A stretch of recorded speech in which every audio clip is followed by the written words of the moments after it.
Efésios capítulo 4, versículos 15 e 16. Efésios 4, 15 e 16.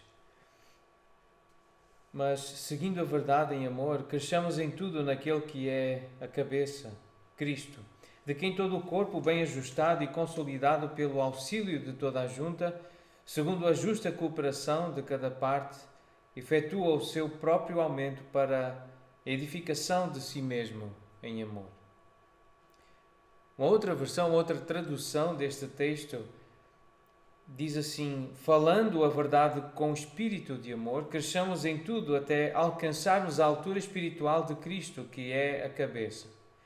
É Ele quem faz com que o corpo todo fique bem ajustado e todas as partes fiquem ligadas entre si por meio da união de todas elas.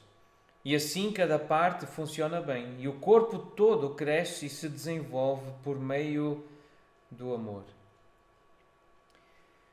Esta é a segunda parte do livro de Efésios, da carta aos Efésios, e ela estrutura-se ao redor de uma série de ocorrências do verbo andar, em forma de imperativo, como metáfora dos hábitos de vida do cristão com a sua posição em Cristo, essa posição que é descrita nos primeiros 3 capítulos. O crente em Cristo, o homem, a mulher em Cristo, a forma como anda, a forma como vive a vida em Cristo, a vida cristã. É assim que começa o capítulo 4, esta segunda metade da carta aos Efésios, esta parte prática da vida cristã. Então, algumas expressões que nós lemos: que andeis de modo digno da vocação. Versículo 17, não mais andeis como também andam os gentios. Capítulo 5, versículo 2, andai em amor. Versículo 8, andai como filhos da luz. E versículo 15, vede prudentemente como andais, não como nécios, e sim como sábios. Então é o andar cristão, é a vida cristã, é a prática cristã, aquilo que se percebe observando, vendo, analisando a vida de Cristo, filhos da luz, como alguém que ouviu o chamamento, o convite, a vocação e está a andar desse modo. Há algumas evidências, há alguns resultados da plenitude do Espírito. De alguém que está cheio de Jesus, alguém que ouviu o convite para andar com Jesus, para seguir Jesus. Então nós lemos nesta segunda parte, especialmente no capítulo 5, resultados da plenitude, da ação do Espírito na vida do crente. No capítulo 4 percebemos essa edificação congregacional, a igreja a ser edificada, a ser fortalecida pelo Senhor, pelo seu Espírito. Essa é a mensagem do capítulo 4. E no capítulo 5, essa expressão de adoração, essa alegria. Quem tem o Espírito Santo está alegre, tem fé, tem esperança, canta com alegria, canta com gratidão, hinos espirituais, cânticos espirituais, expressa gratidão ao Senhor. Porque é do Senhor. Percebe a grande obra da salvação.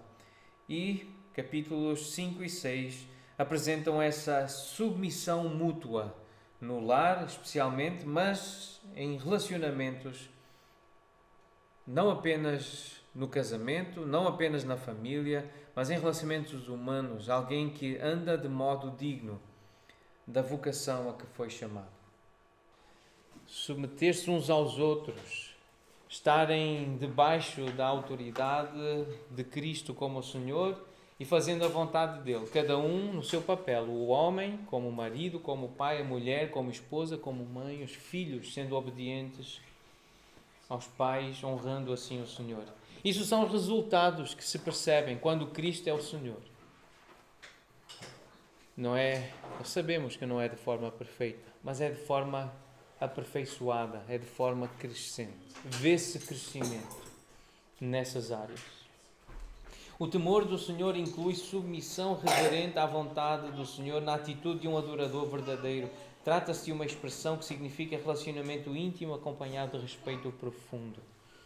Essa ideia de temer o Senhor, de temor ao Senhor, a ideia de intimidade, de comunhão, de respeito, mas um respeito que nos leva a querer agradar, a ter essa proximidade. Essa é a ideia do temor ao Senhor na Bíblia. É alguém que quer ouvir o Senhor, que quer aprender com o Senhor. E há benefícios. Nós temos considerado nas últimas semanas os benefícios de ter um corpo, de sermos uma igreja. Não um clube, não uma corporação, não uma organização, mas um corpo, um organismo, é algo vivo. A imagem para a igreja na Bíblia é de corpo, é de organismo. Não é de clube, não é simples convívio, mas de comunhão. Não é uma corporação, não é uma empresa, não é uma organização. A igreja, a imagem que Deus escolheu para revelar o espírito da igreja é de corpo.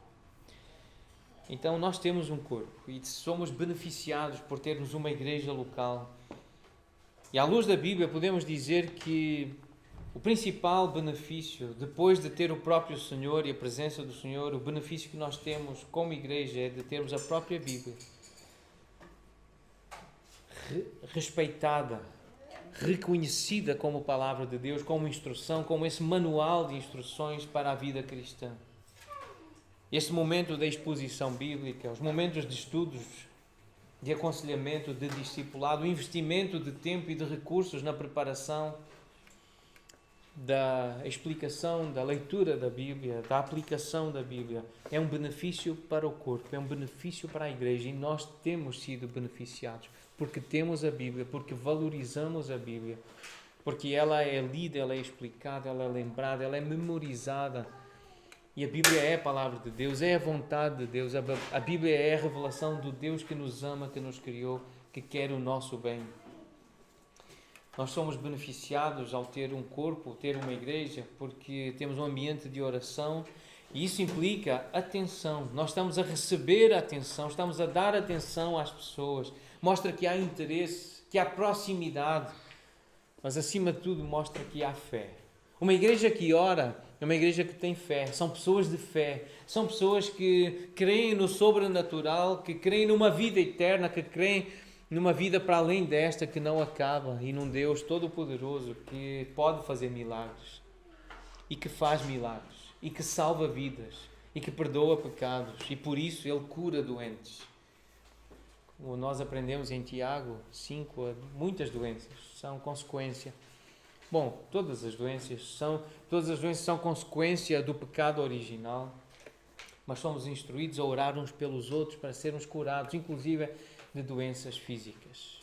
Muitas doenças que nós temos são produzidas por causa do nosso pecado, seja de irresponsabilidade, de preguiça, de falta de atenção à vontade de Deus, de desobediência, simplesmente porque somos desobedientes e por isso ficamos doentes.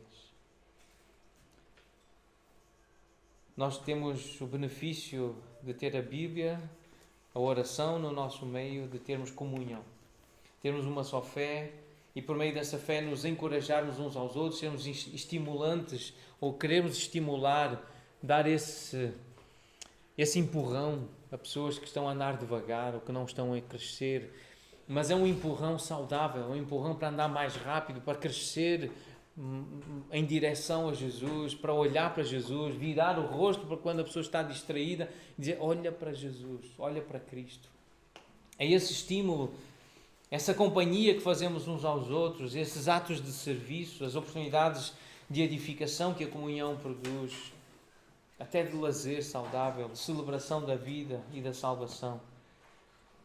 Então há benefícios, há privilégios, há bênçãos de ter um corpo, uma igreja. E isso dá-nos sentido de realização, de propósito, de utilidade.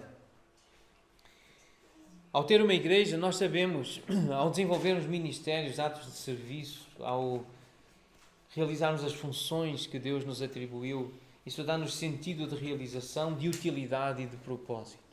Sentimos-nos úteis, sentimos-nos realizados, sentimos-nos instrumentos nas mãos de um Deus poderoso e amoroso. Então essa é a ideia principal deste versículo que nós estamos, ou destes versículos, mas especialmente do versículo 16, a justa cooperação de cada parte. Então eu aqui sugiro, eu sei que é um hábito dos irmãos anotarem, mas não podemos esquecer. Há um esforço aqui de lembrar as funções, as partes que cada um de nós pode e deve desenvolver como membros do corpo. Então anotem as ideias principais, porque anotar ajuda a memorizar, ajuda a guardar. Então a primeira função da igreja, do membro da igreja, é a adoração. A adoração é a atenção, é a entrega, é a consagração, é a devoção, a dependência, a gratidão que nós temos em Deus, temos voltado para Deus. É essa atenção que damos a Deus, é a nossa entrega ao Senhor, entregar o nosso tempo, os nossos pensamentos. É a ideia de consagração. Mas principalmente de dependência, porque o Senhor diz, o Senhor revelado em Cristo diz literalmente: sem mim nada podeis fazer. É comigo e é em mim e eu em vós que há fruto, há resultado, há algum proveito, há algum produto. É em Cristo que há vida, há fruto. Nós dependemos dele. Estarmos nele e termos esta relação com ele, de sermos adoradores, imitadores, dependentes dele. Adorar ao Senhor individualmente e com outros crentes é o papel da igreja. Mostrar que somos dependentes do Senhor em casa, somos adoradores e por isso buscamos ao Senhor, lemos a sua palavra, oramos, mas também fazemos isso com a igreja, com os nossos irmãos. Então essa é uma função de cada parte, adorar o Senhor. Outra função, outra parte é o discipulado e é a evangelização. São sinónimos na Bíblia. A partir de Mateus 28, esta ideia de fazer discípulos, ensinando a guardar, ensinando a observar, a entender e a praticar aquilo que Jesus ordenou, é função de cada parte, é função de cada membro, fazer discípulos. É função de cada parte estar envolvido com o discipulado e com a evangelização. Explicar o Evangelho. Mostrar que Jesus é Deus, que Ele é amor, que Ele é Salvador, que Ele perdoa pecados. Explicar porque que Ele morreu, que Ele está vivo e que Ele vai voltar. É função, é parte de cada um de nós evangelizar e discipular. O Senhor disse que nós receberíamos poder, os discípulos receberiam poder. Não apenas aqueles 12, não apenas os 120 que estavam reunidos naquela casa, mas é só com o poder do Espírito Santo que nós podemos fazer essa missão. E Ele disse que estaria connosco, é com o poder dEle que nós somos testemunhas dEle, que nós dizemos o que Ele fez, que nós contamos a história de Jesus. E esse é o nosso papel, é isso que nós fazemos e devemos continuar a fazer. Então, função da igreja, função dos membros da igreja, adorar, fazer discípulos, evangelizar, ensinar ou pregar. O ensino e a pregação é outra função de membros do corpo. Em Efésios 4 temos essa explicação de dons, essa exposição, essa demonstração de como é que a igreja é edificada. O Senhor Jesus concedeu uns para apóstolos. Os apóstolos são dons para a igreja. O Senhor Jesus deu profetas à igreja. O Senhor Jesus deu evangelistas, pastores e mestres, com vistas ao aperfeiçoamento dos santos para o desempenho do seu serviço para a edificação do corpo de Cristo. Então o Senhor dá à igreja homens com essa capacidade de ensinar e de pregar, de dirigir a igreja, dirigir os irmãos nas palavras de Jesus, nas palavras dos apóstolos que têm o Espírito de Jesus, a pastorear com palavras de Deus, com palavras de Jesus, cada membro do corpo. Isso deve ser feito pelos pastores, pelos líderes, mas também na vida uns dos outros, pastorearmos uns aos outros. As mulheres pastorearem-se umas às outras, pastorearem as crianças. Os homens cuidarem uns dos outros, cuidarem das suas famílias. É por isso que nós precisamos da igreja. Nós precisamos do corpo, porque é assim que funciona. É com cada parte a fazer a sua parte. Até que cheguemos todos à unidade da fé, ao pleno conhecimento do Filho de Deus, à perfeita varonilidade, ser homem de Deus, ser mulher de Deus, sermos maduros, à medida da estatura da plenitude de Cristo, para que não mais sejamos como meninos. E qual é o perigo de ser menino? É não ter convicções, é não saber com certeza, é essa insegurança. E por isso, quando chega qualquer vento de doutrina, ficamos agitados de um lado para o outro. E há homens que são manhosos, que têm artimanhas para nos enredar. Há astúcia, são astutos e assim induzem-nos ao erro, fazem-nos acreditar em mentiras. Homens e mulheres engenhosos, astutos e contam mentiras. E muitas vezes nós acreditamos nessas mentiras. Porquê? Porque não conhecemos bem a verdade. E precisamos de homens e mulheres de Deus que têm esses dons, essa capacidade de ensinar, de anunciar a palavra, para nos ajudar a entender, a lembrar do que é verdade. E é verdade que nos faz estar seguros em Cristo e não andarmos agitados e abalados e inseguros de um lado para o outro. Outra função do corpo de Cristo, dos membros da igreja, é o serviço. O serviço à igreja. Quem quiser tornar-se grande entre vós, será esse o que vos sirva, e quem quiser ser o primeiro entre vós, será servo de todos. E esta ideia de estar na liderança é uma forma de servir. Só é líder quem está disposto a servir. Na igreja é assim. Para ser líder tem que ser disposto a ser um servo. Como lemos em Gálatas 5, versículo 13, fostes chamados à liberdade, porém não useis da liberdade para dar ocasião à carne, isto é, para ser servidos, preguiçosos, ociosos. Sede antes servos uns dos outros pelo amor. E ser servo é fazer algo bom, útil. E normalmente algo bom e útil dá trabalho. É por isso que precisamos amar a Deus e amar as pessoas. Estar disposto a servir, a trabalhar a favor das pessoas. Isso é o papel da igreja. Então a ideia de servir como líder, e lembrando um texto em Hebreus 13, um pastor, e ali nesse texto em Hebreus 13, 17, fala dos guias, aquele que guia na verdade. Obedecei aos vossos guias, é a palavra do autor aos Hebreus, aos crentes hebreus. Obedecei aos vossos guias, sede submissos para com eles, pois velam por vossa alma. Velar pela alma, cuidar da alma. Quem está na posição de pastorear uma igreja, de liderar a igreja, quem aspira a esse trabalho, tem o trabalho de cuidar, de velar pela alma. É um serviço que presta à igreja. Preocupar-se com a alma dos membros da igreja. Se a alma está perto de Jesus, se a alma está a ouvir Jesus, está a seguir Jesus, a alma, o espírito, o interior de cada membro da igreja. Outra função da igreja, proporcionar comunhão e intercessão. 1 Coríntios 12, estes versículos são muito lindos, versículos 25 e 27. Para que não haja divisão no corpo, pelo contrário, cooperem os membros com igual cuidado em favor uns dos outros. Que palavras tão lindas! Cuidado uns pelos outros.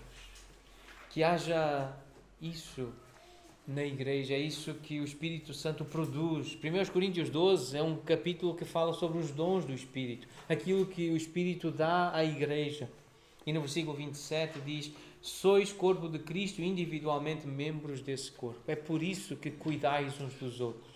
É por isso que tem que haver essa preocupação saudável com a alma de cada membro da igreja. Efésios 4, 25 diz, especificamente falando sobre a importância de dizer a verdade, deixando a mentira, fale cada um a verdade com o seu próximo e dá a razão. Porquê? Porque somos membros uns dos outros. Somos um corpo. Cuidamos uns dos outros. Nós não queremos prejudicar uns aos outros. Nós não queremos prejudicar o nosso corpo. Então existe esta ideia da comunhão, do cuidado, da intercessão a favor uns dos outros. Orai por isso sem cessar. Orai uns pelos outros, literalmente em Tiago 5, versículo 16. Os crentes oram. Os crentes preocupam-se, os crentes dão atenção. É isso que a intercessão revela. E uma última função da igreja que eu lembrei, que eu quero compartilhar, além destas, que são muito importantes, algo que nós não temos falado muito nos últimos anos, vamos falando em momentos necessários, mas nestas últimas semanas temos destacado esta ideia, esta função da igreja, esta função do membro da igreja. Que a igreja, de uma forma também geral, precisa exercer esta função da contribuição, da generosidade. E um versículo que nós escolhemos como algo que revela bem o que é o espírito da contribuição, é honrar ao Senhor com os bens, com dinheiro, com riqueza. A contribuição é uma forma de honrar, de adorar a Deus. Provérbios 3:9 diz, orienta, ensina, honra ao Senhor com os teus bens, com as primícias de toda a tua renda.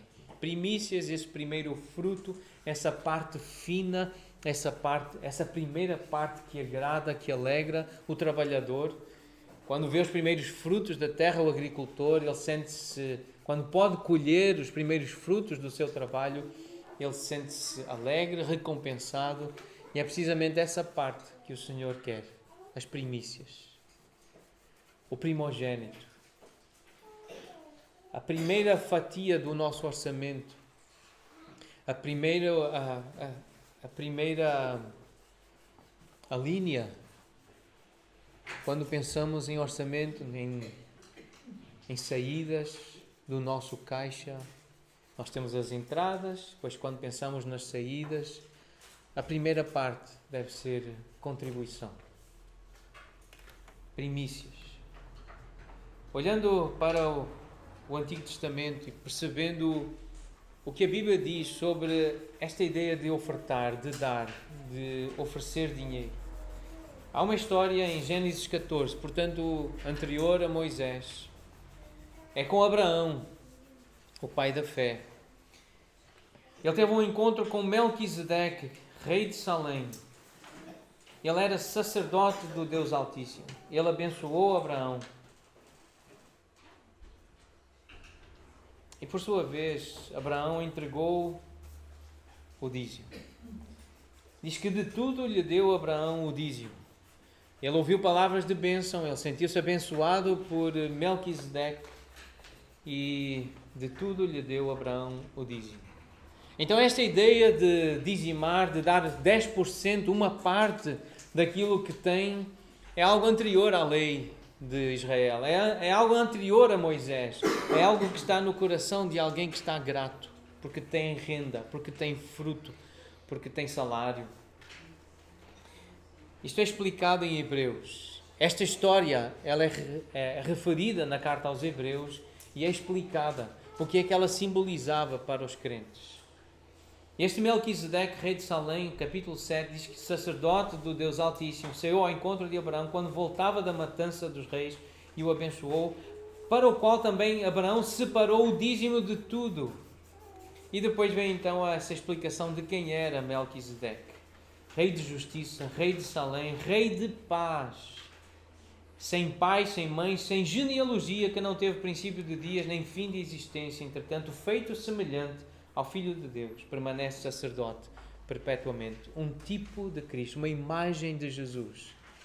E por isso, entregar a Melquisedeque era como entregar ao Filho de Deus, ao próprio Jesus, ao próprio Senhor. Uma outra história no Antigo Testamento está em Gênesis 28, que menciona esta ideia da contribuição e do dízimo.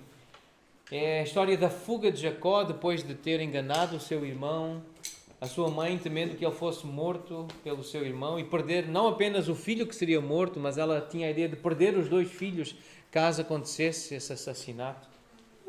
Conhecendo a história de Eva, ela não perdeu só Eva. Eva não perdeu apenas Abel, ela perdeu também Caim.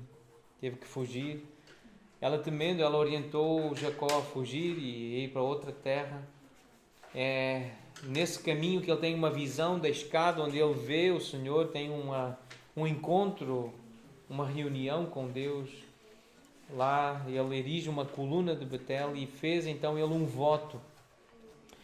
E ele disse: se Deus for comigo e me guardar nesta jornada que empreendo e me der pão para comer e roupa que me vista, de maneira que eu volte em paz para a casa de meu pai, então o Senhor será o meu Deus. E a pedra que erigi por coluna será a casa de Deus. E de tudo quanto me concederes, certamente eu te darei o dízimo. Uma expressão de gratidão, de louvor ao Senhor. Ela está antes da história de Moisés, antes da história da lei. É uma história de adoração, de um encontro com Deus e de uma forma de gratidão ao Senhor, dar o dízimo, dar 10% da renda, do rendimento. Números 18 é um dos principais capítulos para ensinar sobre a lei do dízimo a Israel. E o que eu quero destacar nesta história é o que está aqui no versículo 24. Os dízimos dos filhos de Israel que apresentam ao Senhor em oferta, eu dei-os por herança aos levitas, aqueles que serviam no tabernáculo a favor do povo. Mas eles não davam aos levitas, eles entregavam ao Senhor. Eles apresentavam ao Senhor. Não era aos sacerdotes, não era aos levitas, não era a Moisés, era ao Senhor. E essa é a ideia da contribuição. É dar ao Senhor, é apresentar ao Senhor. Quando alguém contribui, quando alguém apresenta o dízimo, quando alguém dá uma oferta, se é crente, se está a ser instruído pela palavra, está a dar a Deus, está a dar ao Senhor. Esse é o espírito bíblico da contribuição. E é assim que nós devemos viver isso.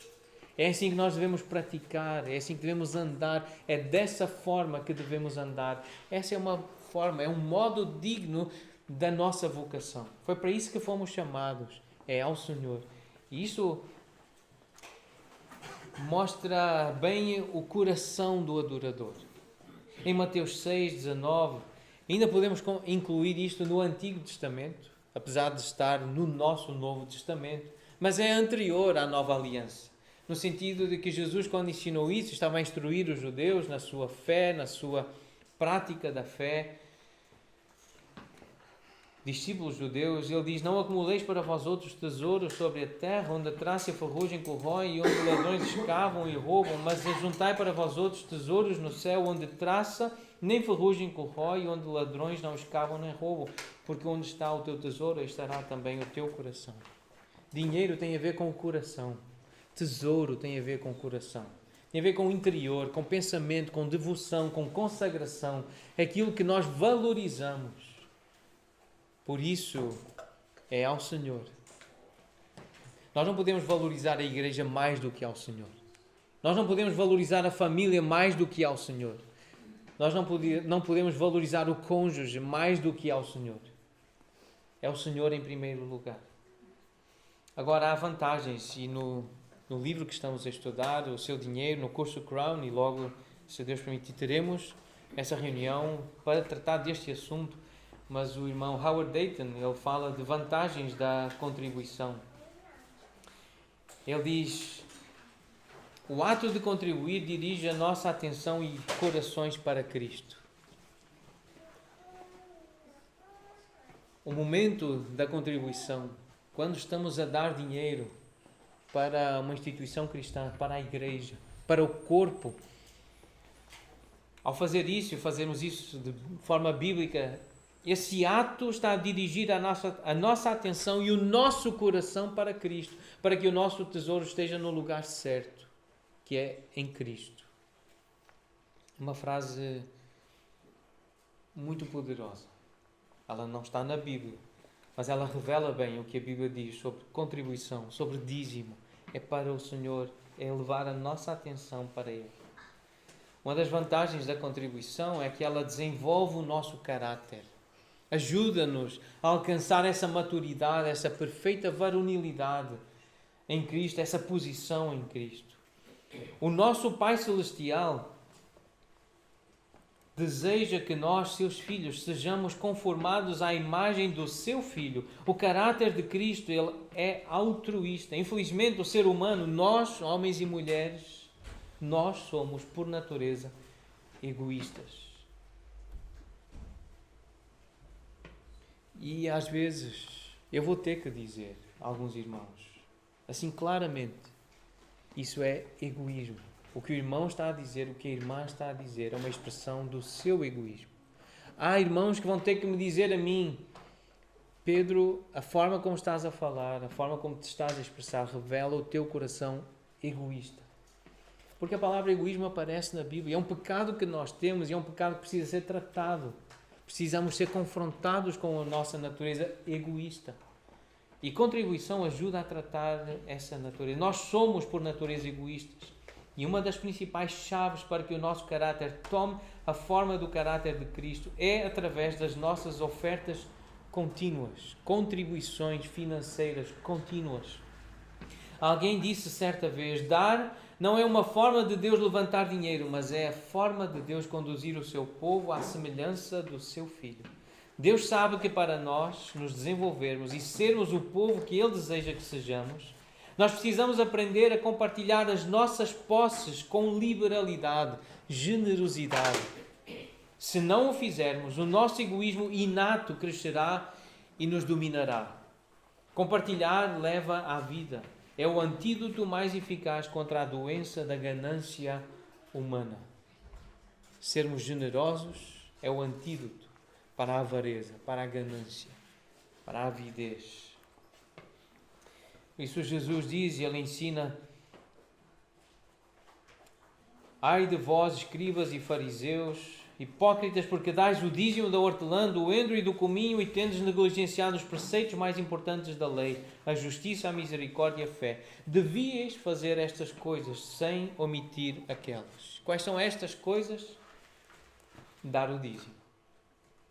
Estas coisas são misericórdia, justiça e fé. Aquelas são dar o dízimo. Devias fazer estas coisas, ou seja, sermos justos, misericordiosos, sermos pessoas de fé, por isso fiéis, sem omitir aquelas. Quais são aquelas contribuições, ofertas? Daquilo que temos, uma parte daquilo que nós temos, apresentar ao Senhor, oferecer ao Senhor. É isso que Jesus espera. Ele não quer que deixemos de contribuir para sermos misericordiosos, piedosos, sermos pessoas de fé. É isto com aquilo. É acrescentar aquilo que esses fariseus, esses judeus hipócritas, eles tinham uma aparência, eles eram generosos, entre aspas, eles davam coisas para o templo, para os sacerdotes, para os levitas, mas faltava o coração. Faltava o coração piedoso, faltava esse coração voltado para Deus. Mas o que Jesus quer é que haja esse coração, que haja essas evidências, que haja esse domínio do Espírito Santo, mas que também hajam essa prática dessa função de contribuir o seu povo. Porquê?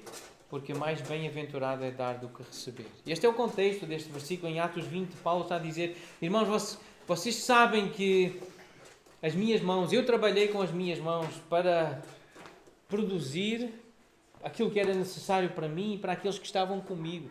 Eu trabalhei, eu exercia uma atividade para gerar renda e com essa renda cuidar de mim, cuidar dos que estavam comigo.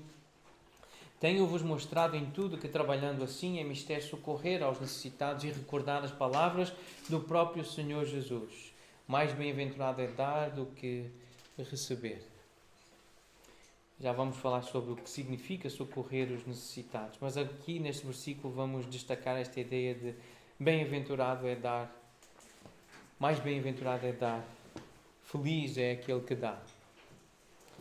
Portanto, aquele que contribui, orientação bíblica em Romanos, pelo próprio apóstolo, falando também sobre dons, aquele que contribui, aquele que tem essa função, e nós sabemos que é a função de cada parte, cada um que é membro da igreja, que tem rendimento, que recebe algo do Senhor, deve contribuir com liberalidade, com generosidade. Essa é a mensagem bíblica, esse é o padrão bíblico, liberalidade. 1 Coríntios, capítulo 9, versículo 11, talvez um dos versículos centrais no Novo Testamento, sobre esta ideia e esta explicação do porquê dos bens materiais, das contribuições, dos dízimos. O apóstolo pergunta à igreja em Corinto: se nós vos semeamos as coisas espirituais, será muito recolhermos de vós bens materiais? Então este é o princípio bíblico. há um resultado, há um trabalho espiritual. Há algo que está a ser feito no nosso meio, por Deus, através de pessoas. Então o que é que Deus espera? Espera que algo material se materialize, algo material se evidencie, algo material se perceba, algo concreto se mostre. E normalmente é naquilo que nós valorizamos. E é com o dinheiro. O dinheiro pode comprar muita coisa que nós precisamos e que nos dá muito prazer. Portanto, é com o dinheiro que nós mostramos a Deus que o amamos, que o adoramos, que valorizamos o que Ele está a semear nas nossas vidas, no nosso coração, na nossa família.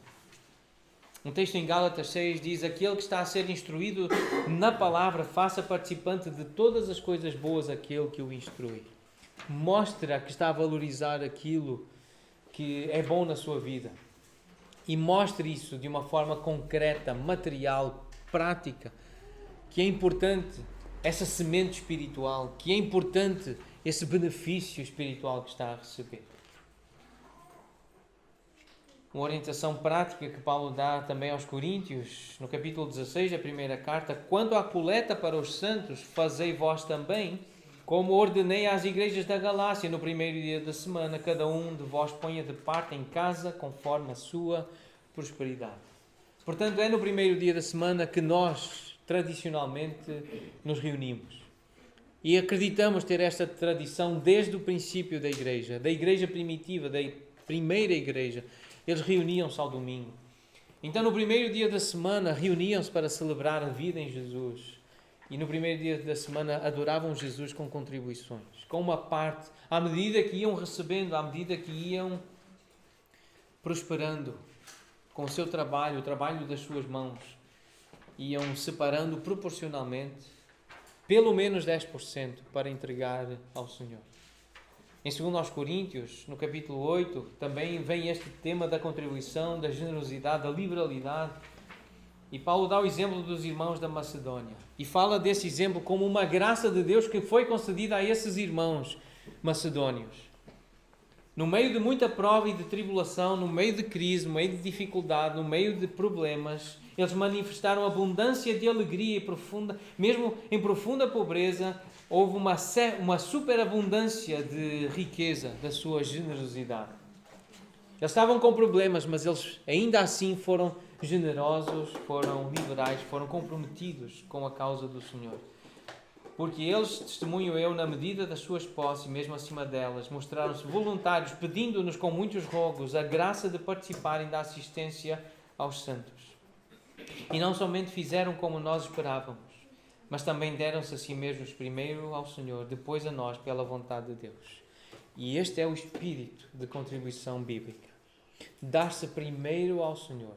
Não apenas dar a oferta, não apenas ter a graça de participar na assistência aos santos, mas dar-se ao Senhor, consagrar-se ao Senhor, pensar: Deus, isto é para Ti, é por causa de Ti que eu estou a fazer isto. E foi isso que estes irmãos foi isso que eles fizeram, e por isso se tornaram e se tornam um exemplo para nós. É isto que Jesus quer que nós entendamos. Este é o padrão.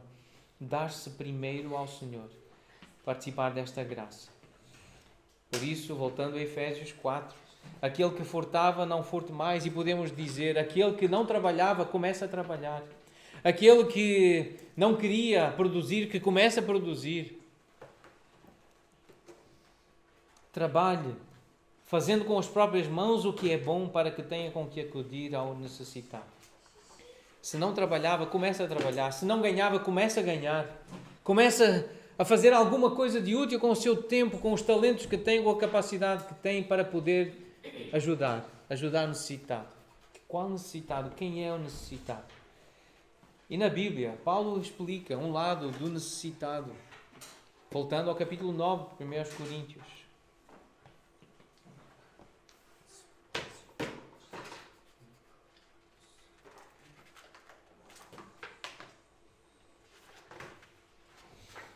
Convido a abrir a vossa Bíblia. 1 Coríntios 9.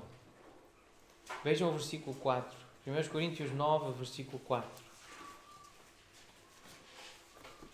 Não temos nós o direito de comer e beber? Ou seja, nós, os apóstolos, nós não temos necessidades? Paulo está a perguntar, é neste contexto de ofertas e de contribuições e de auxílio espiritual, material, com bens materiais. Versículo 7. Quem jamais vai à guerra à sua própria custa? Quem planta a vinha e não come do seu fruto? Ou quem apacenta um rebanho e não se alimenta do leite do rebanho? Versículo 10.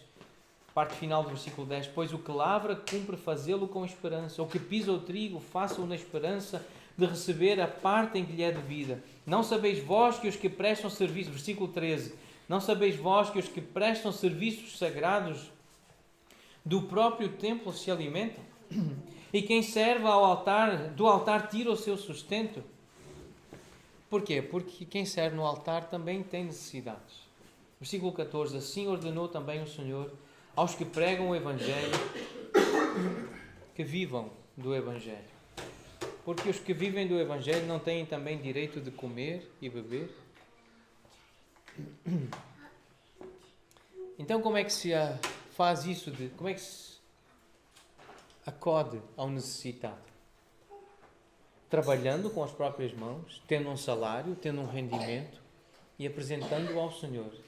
E é o Senhor que dá sabedoria para que esse dinheiro seja usado de uma forma que mostre respeito ao Senhor, temor ao Senhor, para suprir as necessidades de quem serve ao Senhor. Esse é o princípio bíblico, esse é o ensino bíblico. 1 Timóteo 5,17 diz que devem ser considerados merecedores de dobrados honorários os presbíteros que presidem bem, com especialidade os que se afadigam na palavra e no ensino, pois a Escritura declara: não amordaças o boi quando pisa o trigo, e ainda o trabalhador é digno do seu salário. De novo, essa referência ao Antigo Testamento e esse princípio de que se alguém está envolvido no trabalho do Senhor, é desse trabalho que deve receber um salário.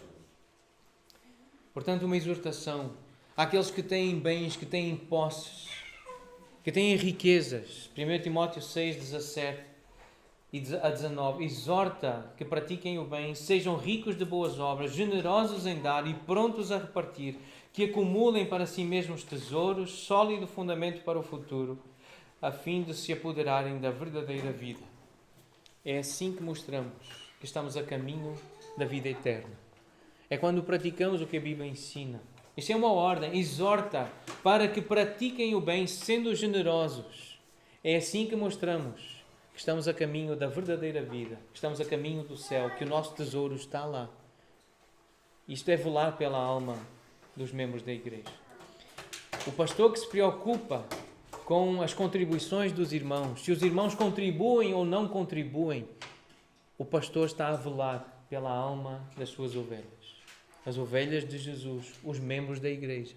Isto é velar, isto é preocupar-se, porque se o irmão ou a irmã não contribui financeiramente para a igreja local, para uma igreja comprometida com a Bíblia, para ministérios cristãos, o irmão não mostra que está a caminho do lar celestial, da verdadeira vida.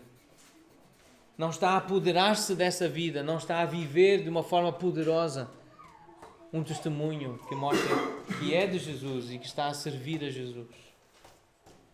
Portanto, o dízimo é o mínimo que se espera de alguém que vive na nova aliança e é herdeiro das insondáveis riquezas de Cristo. E quais são as insondáveis riquezas de Cristo? Nós somos co-herdeiros com Cristo. Nós seremos glorificados com Ele. É o que está em Romanos 8. Em Romanos 9 diz que nós iremos conhecer as riquezas da sua glória. Em Gálatas 3 diz que somos de Cristo, somos descendentes de Abraão, herdeiros segundo a promessa. Já não somos escravos, diz no capítulo 4, mas filhos, somos herdeiros por Deus. Em Efésios 1, nós lemos que somos abençoados com toda a sorte de bênçãos espirituais nas regiões celestes em Cristo. No capítulo 3 diz que somos co-participantes da promessa em Cristo e que seremos herdeiros das insondáveis riquezas de Jesus.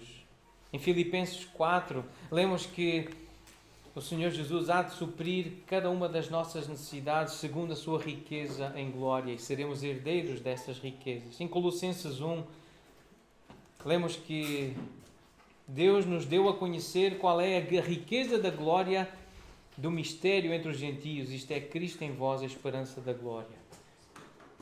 A vida eterna, Cristo em nós. O capítulo 2 fala do coração em Cristo e de Cristo no coração, que Ele dá essa forte convicção e entendimento para perceber os dons, os recursos que temos em Cristo. Em Tito 3 fala dessa herança da esperança da vida eterna. Em Hebreus 11, as riquezas em Cristo que Moisés considerou e por isso ele rejeitou as riquezas do Egito. Em Tiago 2, lemos que Deus nos escolheu como pobres, sendo nós pobres, para sermos ricos em fé e herdeiros do reino que Ele prometeu aos que o amam. Em 2 de Pedro, capítulo 1, lemos que pelo seu divino poder nos têm sido doadas todas as coisas que conduzem à vida e à piedade pelo conhecimento completo daquele que nos chamou para a sua própria glória e virtude. Ele chamou-nos para desfrutarmos da sua glória, para desfrutarmos das suas virtudes, do seu poder. E o Senhor Jesus diz no capítulo 3 de Apocalipse aos seus discípulos, versículo 18: aconselho-te que de mim compres ouro refinado pelo fogo para te enriqueceres, vestiduras brancas para te vestires, a fim de que não seja manifesta a vergonha da tua nudez, e colírio para ungir os olhos, a fim de que vejas. Para termos noção, para vermos, para contemplarmos, nós precisamos ter comunhão com Jesus. É Ele que nos revela a grandeza da sua glória. É esse colírio que lava os nossos olhos, que vem de Jesus, das orações que nós fazemos, do tempo de estudo da sua palavra. É assim que nós podemos usufruir das riquezas dele. É assim que nós vamos ser verdadeiramente ricos, vestidos com vestes brancas, nobres, dignas. Essa é a nossa herança. Portanto, o dízimo, a contribuição financeira, é o mínimo que se espera de alguém que vive na nova aliança e que é herdeiro das insondáveis riquezas de Cristo. Provérbios 11, a sabedoria ensina que quem dá liberalmente ainda se lhe acrescenta mais e mais. Ao que retém mais do que é justo, ser-lhe-á em pura perda. A alma generosa prosperará, e quem dá a beber será descedentado. É o que a sabedoria bíblica ensina. Há benefícios para quem é generoso. E quem não pode ser generoso porque não tem trabalho, não tem rendimento, o conselho bíblico é: trabalhe, comece a trabalhar, comece a ganhar dinheiro, comece a fazer algo útil para ter com que acudir ao necessitado, para ser útil, para ter esse sentimento de realização. Se ainda não tem, comece a fazer, comece a trabalhar, para ter esse sentimento de ser útil, de ter propósito na vida, de servir ao Senhor. Honra ao Senhor com os teus bens. O objetivo desta reflexão bíblica é falar da parte que cabe a cada um. Cada membro tem uma parte. E uma das partes é contribuir financeiramente para que o trabalho do Senhor se realize localmente. Então nós queremos lembrar o que a Bíblia diz sobre o ministério de contribuição, tendo em vista o encorajamento dos santos à generosidade, com alegria e regularidade. Não é uma vez por ano uma pequena oferta. É regularmente, proporcionalmente, pelo menos 10%. É o padrão bíblico para aquilo que nós recebemos, para os nossos rendimentos. Há um tempo atrás eu mencionei a declaração de Chicago sobre a aplicação bíblica. Houve um concílio internacional sobre inerrância bíblica, ou seja, a Bíblia não tem erros. Ela é a palavra de Deus, ela é inerrante, ela não conduz ao erro. Então, houve um esforço de várias pessoas, de várias denominações, centenas de eruditos, de estudiosos, líderes evangélicos, para defender a inerrância bíblica contra os conceitos da Escritura de tendência liberal e neo-ortodoxa ou neo-evangélica, que esvaziam a autoridade da Bíblia. Foi com esse propósito que essas pessoas se reuniram em Chicago em 1978 e durante essa conferência internacional de líderes, que foi assinada por mais de 300 eruditos, estudiosos, evangélicos famosos, e uma das frases então que resultou desse encontro de alguém que leu a Bíblia com muita atenção e que considera a Bíblia a palavra de Deus inerrante, infalível, que tem que ser obedecida por qualquer crente, qualquer discípulo. Eles descreveram assim, está nesse documento: afirmamos que os cristãos devem dar sacrificialmente dos seus recursos para apoiar o trabalho da Igreja de Deus. Dar sacrificialmente implica um compromisso. É algo sério. É algo planeado. É algo que tem valor para o Senhor. E nós temos um compromisso. Nós temos dito que trabalharemos juntos para a continuidade de um ministério evangélico fiel desta Igreja, sustentando a adoração, as ordenanças, a disciplina e as suas doutrinas. E dizemos, no nosso pacto, na nossa aliança, que contribuiremos alegre e regularmente para o sustento do ministério, para as despesas da Igreja, para o socorro aos pobres e para a divulgação do Evangelho por todas as nações. Nós temos dito, como membros da Igreja, que faremos a nossa parte, a parte que nos cabe. Seremos justos cooperadores, exerceremos a nossa função. E é aquilo que esperamos que aconteça. Que cada um adore, que cada um se envolva com o discipulado, com a evangelização, com o ensino, com a pregação, o pastoreio, o aconselhamento, o serviço, com a liderança, com a comunhão, a intercessão, com a contribuição. Esse é o nosso papel, são os nossos papéis. Essa é a nossa função como corpo de Cristo. Cada parte fazendo a sua parte, os dons que recebeu. É isto que a Bíblia ensina sobre o corpo funcionar. E numa outra versão, lendo uma outra tradução de Efésios 4, 15 e 16, falaremos a verdade em amor. Porque há cuidado, é velar pela alma dos irmãos.